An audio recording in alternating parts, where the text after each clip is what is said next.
nilai kebenaran, kejujuran, cinta, kasih sayang, akhlak, dan lain sebagainya. Kemudian ngajak pada kebaikan tanpa pamrih apapun.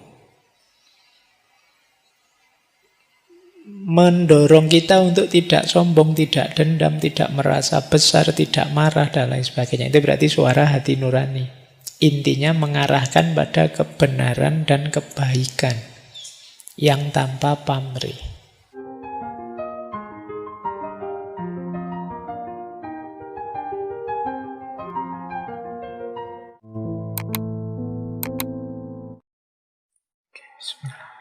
Assalamualaikum warahmatullahi wabarakatuh. Bismillahirrahmanirrahim. Ini mirip dengan konsepnya dulu kita belajar Imam Ghazali. Kolbu, bukan pakai kaf ya. Kalau pakai kaf nanti kalbu. Kalau pakai kaf artinya asu. Kalbun, kolbun, hati itu seperti kaca, kata beliau. Yang setiap kali kita melakukan salah dan dosa, itu dia akan mendapatkan satu kotoran, satu titik hitam. Fungsinya kaca ini untuk memantulkan cahayanya Tuhan dalam diri kita. Loh, itu kalau lama-lama kita terlalu sering melakukan dosa maksiat, dosa terus, dosa lama-lama dia gelap. Tidak bisa lagi memantulkan cahayanya Tuhan. Kalau dia sudah gelap, dia tidak bisa menunjukkan kita itu salah, ini benar. Maka hati adalah salurannya cahaya Tuhan. Yang cahaya Tuhan itu hari ini kita menyebutnya guru sejati dalam diri kita. Jadi diri kita ini di unsur ilahiyah yang paling dalam ada guru sejati. Dia mengarahkan, nuntun kita ke arah kebenaran. Tuntunan itu masuknya ke hati nurani atau kolbu. Yang kolbu atau hati nurani ini kalau dia gelap, dia tidak bisa memantulkan guru sejati. Tidak bisa memantulkan unsur ilahiyah tadi. Berarti apa? Mendengarkan hati nurani itu seperti mendengarkan guru sejati. Guru sejati itu unsur ilahiyah dalam diri kita yang mencahayai, mengarahkan hidup kita ke arah yang benar. Ya tentu saja bentuknya petunjuk dari guru sejati di hati nurani itu tidak kok terus kayak di sinetron-sinetron ada suaranya. Rasanya nggak ngono ya. Jadi jangan dibayangkan terus kalau guru sejatinya hidup berarti kamu sering dibisiki di telingamu. Rasanya perasaanku kok nggak enak ya. Jangan-jangan itu sinetron. Jadi bentuknya apa? Rasa tadi loh.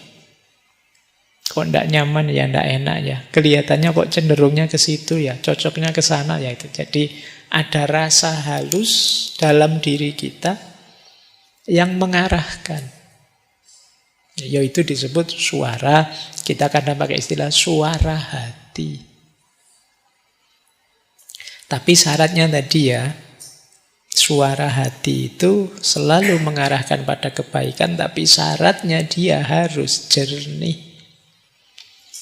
Kalau dia kotor, ya tidak membawa kita ke arah kebaikan, mungkin malah membawa ke arah sebaliknya. Ada yang menganalogikan hati nurani itu seperti radio. Jadi kalau diri kita ini radio, hati nurani itu antenanya. Generasi kalian tidak akrab ya dengan radio.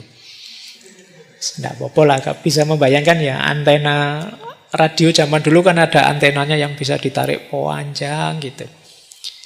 Kalau sinyalnya tidak cocok terus antennya digoyang-goyang, ngedep ke sana atau ngedep ke sini. Nah, ini bisa kita simpulkan hati nurani seperti antena ini. Sementara guru sejati itu sinyalnya yang masuk ke melalui antena, terus radionya terus jadi bunyi. Kalau banyak gangguan, ya, kalau hati nurani ya gangguan ego, nafsu, marah, dan lain sebagainya, maka sinyal ilahiyah tadi tidak akan bisa tertangkap, atau seandainya tertangkap, ya kresek-kresek, tidak jernih suaranya. Tapi kalau dia bersih, tenang, frekuensinya nyambung, maka rasa itu akan muncul. Oh, ini benar Pak, ini salah Pak, saya bisa merasakannya. Mantap saya Pak, atau ini meragukan Pak, itu suara dari dalam. Oke ya, jadi analoginya seperti radio tadi. Semoga sudah bisa paham ya hubungannya guru sejati dengan hati nurani. Oke, ini untuk biar tidak keliru. Jadi suara dari dalam itu secara umum nanti ada 3. Ada dari hati nurani tadi, ada dorongan nafsu, ada bisikan setan. Sederhananya ini, sebenarnya ini saya ambil dari Imam Ghazali. Jadi kalau suara dari hati nurani cirinya apa? Membuat tenang. Isinya nilai-nilai kebenaran, kejujuran, cinta, kasih sayang, akhlak, dan lain sebagainya.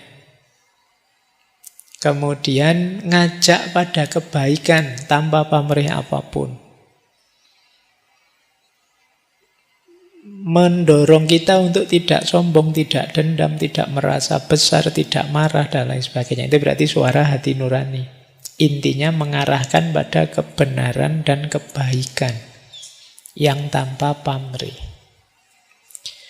Berbeda dengan dorongan nafsu. Kalau nafsu itu biasanya ngajak kita ke arah yang enak dan nyaman, itu nafsu. Nafsu itu tidak 100% salah. Kalau sesuai aturan dan tidak berlebihan, ini sebenarnya sifatnya manusiawi saja. Itu dorongan nafsu. Kadang-kadang kalau berlebihan ya jatuhnya negatif. Jadi ini dorongan nafsu. Kalau tiba-tiba muncul di dalam dirimu, nah ini kalau sambil nongkrong ada kopinya, ada, nah, itu nyari enak. Itu nafsu biasanya. Apa enggak boleh? Boleh, tapi jangan berlebihan. Penuhi secukupnya. Jangan ngopinya mulai jam 8 sampai jam 3. Kopinya sak cingkir kecil 1. Penjaga kafenya ngamuk-ngamuk. Nah, ini jadi dorongan nafsu itu cirinya mencari enak, mencari nyaman. Ya, kalau kita lupa dosis, ini akan jatuhnya negatif. Beda dengan suara hati tadi, pasti positif. Beda lagi dengan bisikan setan. Kalau waswasatus syaiton, bisikannya setan itu ngajak ke yang negatif, yang dosa, yang maksiat, yang merusak. Nah, ini was-wasnya setan. Biasanya terus membuat kita takut, gelisah, dan lain sebagainya. Kalau hati nurani membuat kita tenang.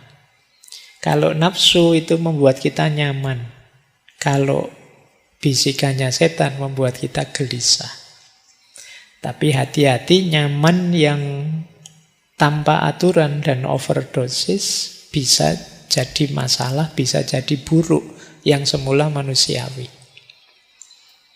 Oke ya, jadi dengarkan suara dalam dirimu. Kalau itu mengajak pada kebaikan, menghindar dari dosa maksiat yang buruk, itulah guru sejati. Suara dari hati nurani. Tapi kok nyari enak saja, nyari nyaman saja, kemungkinan itu dorongan nafsu. Tapi kalau ngajak kebaikan, ngajak keburukan, ngajak yang jahat, yuk daripada nganggur bikin hoax, yuk biar rame misalnya. Itu bisikannya setan. Ngerjain temen yuk daripada sepi kayak gini. Jadi itu ya untuk membedakan. Tadi kan guru sejati hadir melalui media hati nurani.